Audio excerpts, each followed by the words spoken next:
Taking a little time off, trying to clear my head a little bit.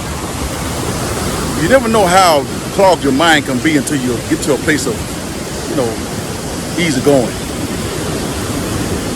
It's something how the sights and sounds of water can cause a sense of serenity in your mind, peace.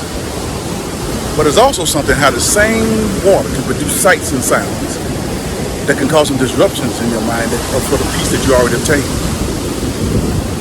See, when we have storms in life and we feel a little stressed out, we'll find ourselves believing that God is not there with us.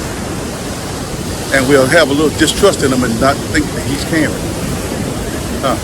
It happens. You don't believe me? Ask those boys that was on that boat with Jesus when that storm came up. This story begins when Jesus tells the disciples, let's go to the other side of the lake.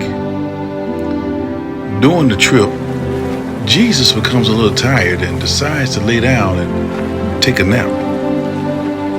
During the journey, the disciples encounter a great storm. The storm was so great that the disciples started to fear for their lives because the ship started filling with water. And during this whole ordeal, Jesus was still asleep. So they decided to go to Jesus and tell him to wake up and ask him, do you even care that we are about to die? So Jesus stands up and he goes to the front of the boat and he speaks to the sea and just says, peace, be still. And all of a sudden, the rain and the storm and the winds just ceased. Jesus turns to the disciples in disbelief and asks them, where's your faith? How is it that you don't even believe? And ironically enough, he walks back through the crowd of the men and begins to lay down and go back to sleep. The thing is, the disciples allowed the fear of the storm and the disbelief in Christ because he was asleep to blind them to the mere fact that Jesus was on the boat with them the whole time. It's something now when you cross over to the other side, things can be a little more still, a little more at peace.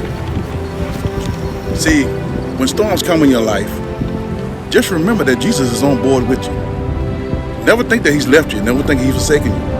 It might not seem like you can hear him because the storm is so loud.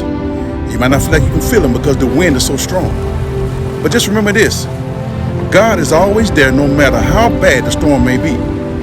Just trust him in it and know that he's going to get you through it. And when you get through it and people see you come out of it and know that you're all right, and they ask you, how did you do it? Just tell them, the storm is over now.